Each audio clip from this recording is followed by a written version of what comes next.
difficult. Personally, I had gone to a number of, at that time there weren't many gay groups. This happened post that. But I had gone to a number of gay people and spoken to them, number of people in the community, and at that time they said, listen, we can't put our neck on the line on this one. Maybe you can do it. Nothing will happen to you.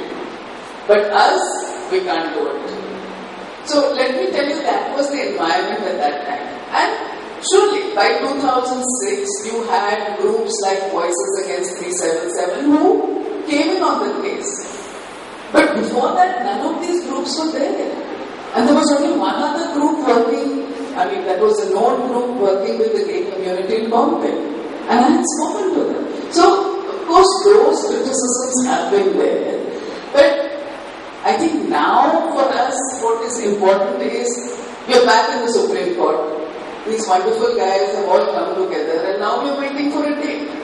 Well, the Chief Justice just changed. So the previous Chief Justice, I don't think, wanted to even take this case up because he was retiring. You guys, we're hoping that we get a date soon, because if you look at the arguments that these guys have put up, really it doesn't stand ground as far as I'm concerned, but what do I know? We don't know.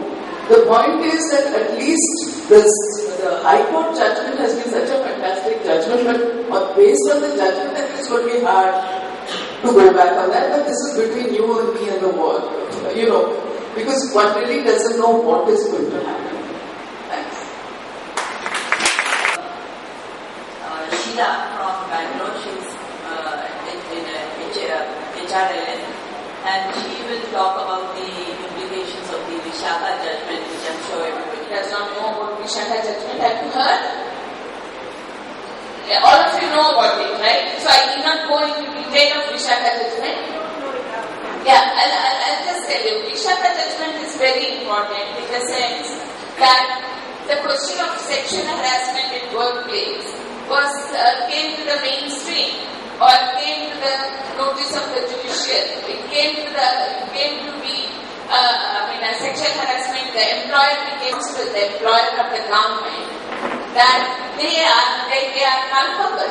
That they have a right to stop the violations of a woman. The violence is a fundamental right. Violence-free life for a woman is a fundamental right of the woman.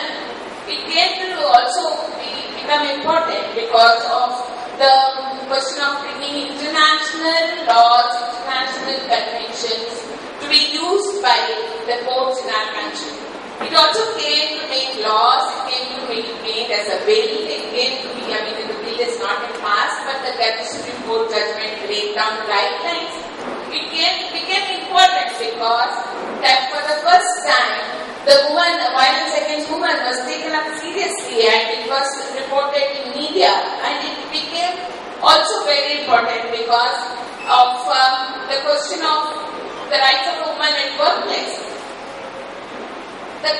So I would say that also I think the most important thing or the best thing about the Vishaka judgment is that groups, people who work with women, people who are concerned about women can come together and access rights for other women who are subjected to violence. So that it came as a public interest litigation, and the groups, various women's groups got together and filed a public interest litigation with reference to a single violation on a woman who was gang raped because she was carrying out duty as a worker. She was employed by the government, but the government refused to take any kind of action for her violations when she was repeatedly sexually harassed because she was a woman with a woman's body, the female body. And because of her female body, she became vulnerable. And because in spite of the vulnerability, nobody bothered about her vulnerability or her risks. And in spite of it, she had to bear it. And in the end, she was gang raped. And even though there was evidence, the magistrate threw it because she was such a good customer. And the Thakur's, the magistrate said the Thakur's will not be raping a woman who is an untouchable. And also it is because the Thakur's will not go into a middle-aged woman and rape her. for discussion, and it became policy that every public undertaking, private undertaking, any employee, a non-radiant employee or a part-time employee or a full-time employee or any employee has a right to complain. And the complaints committee should be constituted by women, more than 50%, and the head should be the woman. The power is given to women. Of course, it's got a lot of other problems, but I'm not going into that. I would mainly like to come into this to tell you people that from yesterday I've been listening to people about life, there's an invisible line, I find, with my experience. I'm an advocate. I closely work with various organizations in Karnataka. And there's a blog somewhere between activists who are supposed to be pure activists, working for rights of a certain group of people, and the lawyers.